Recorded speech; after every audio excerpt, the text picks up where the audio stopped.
Friends, आज जो सुनाने जा रहा हूँ वह सिर्फ एक कहानी नहीं बल्कि जीवन की सच्चाई है, जिसको यदि आपने एक बार समझ लिया तो आपकी लाइफ को पूरी तरह चेंज होने से कोई नहीं रोक सकता। बस आपसे एक रिक्वेस्ट है कि इस वीडियो को एंड तक देखना और अच्छा लगे तो लाइक करके चैनल को भी सब्सक्राइब कर देना, क्योंकि यह वीडियो आपके माइंडसेट को पूरी तरह चेंज करने वाला है। और मैं आपसे प्रॉमिस करता हूँ कि इस वीडियो को देखने के बाद आपके अंदर कुछ कर गुजरने की तमन्ना जाग उठेगी और आप अपने टाइम को बहुत ही इफेक्टिवली यूज़ कर पाओगे। तो ज़्यादा समय ना लेते हुए आज की वीडियो को शुरू करते हैं। ये कहानी है एक ऐसे राज्य की जहाँ पर जो भी राजा बनता उसको केवल 5 साल के लिए ही राजा बनाते थे, और 5 सालों के बाद उस राजा के लिए नियम था कि वो चला जाएगा एक ऐसी जगह पर जहाँ पर जीवन जीने के लिए कोई भी ज़रूरी चीज़ें उपलब्ध नहीं थी। ना तो खाने पीने की चीज़ें उपलब्ध थी और ना ही वहाँ पर कोई आसपास रहता था। चारों तरफ बस घना जंगल और जंगली जानवर थे। ये नियम था उस राज्य का। लेकिन फिर भी लोग आते थे, राजा बनते थे, और जैसे ही उनके 5 साल कंप्लीट होते तो लोग उसके लिए जल्लूस निकालते, उसको सजाते, कभी हाथी पर तो कभी घोड़े पर बैठाते, और उसके बाद नाव में बैठाकर उसको भेज दिया जाता उस जगह पर जहाँ पर सिर्फ जंगली जानवर थे, भेड़िए थे जो उसको खाने के लिए तैयार बैठे थे, और जहाँ से सिर्फ उसकी मौत की खबर आती थी।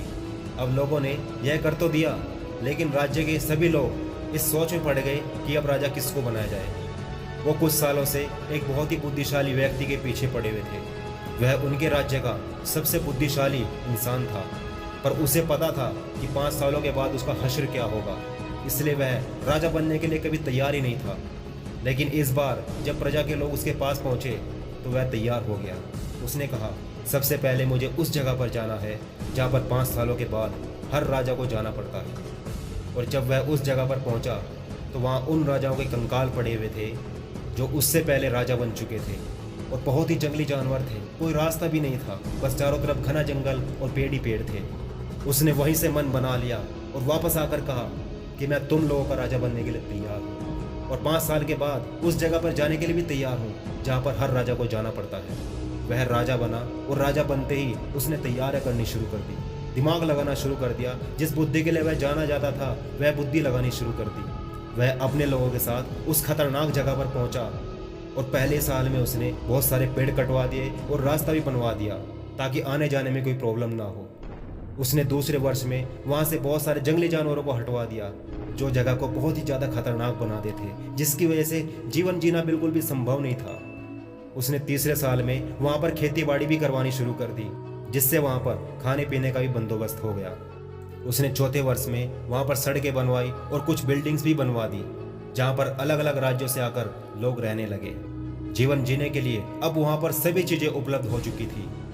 और 5वें वर्ष में जब उसने देखा तो उसकी पर्सनल सेविंग्स काफ़ी अच्छी खासी हो चुकी थी, जिसको वह पिछले 4 वर्षों से करता आ रहा था। वह 5वें वर्ष में अपनी प्रजा के पास गया और बोला, मुझे भेज दीजिए उस जगह पर। तब प्रजा ने हैरान होकर कहा, अभी तो 5वां वर्ष खत्म भी नहीं हुआ और आप अभी से जाने की बात कर रहे हो। लेकिन इस बंदे को किसी प्रकार की कोई टेंशन नहीं थी।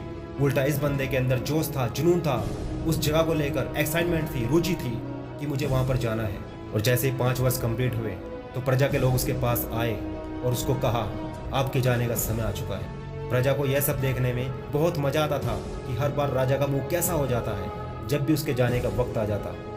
5 साल तो वह बड़े ठाठ से जीता, लेकिन 5वां वर्ष खत्म होते ही उसके कैसे तोते से उड़ जाते थे। वह सब देखकर प्रजा बहुत खुश होती थी। लेकिन इस बार उन्होंने देखा कि राजा बिल्कुल भी दुखी नहीं था, ऊपर से वह खुश था, मुस्कुरा रहा था।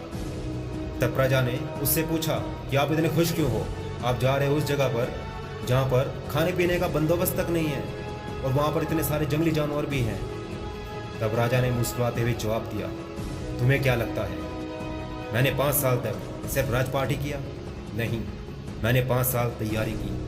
5 साल के बाद मेरा जीवन कैसा होगा उसकी तैयारी मैं पहले से ही कर रहा था। सो फ्रेंड्स, सब कुछ हम पर डिपेंड करता है कि हम हर समय सिर्फ एंटरटेनमेंट या फालतू की टाइम वेस्टिंग एक्टिविटीज़ में डूबे रहना चाहते हैं, या फिर कुछ फ्यूचर प्लानिंग्स करके अपने आगे के जीवन को सिक्योर करना चाहते हैं। यह सिर्फ और सिर्फ हमारे हाथ में है।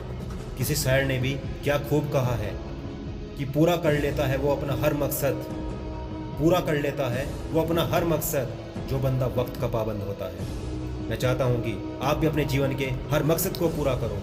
बस अपने समय की कद्र करो और उसको संभाल कर उपयोग करो।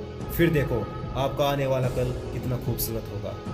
उम्मीद करता हूँ कि यह वीडियो आपको पसंद आया होगा, और पसंद आया तो उसको लाइक करके अपने दोस्तों के साथ भी शेयर करें। और चैनल को अभी तक सब्सक्राइब नहीं किया तो चैनल को सब्सक्राइब कर बेल आइकन को भी प्रेस कर दें। मैं मिलता हूँ आपसे नेक्स्ट वीडियो में।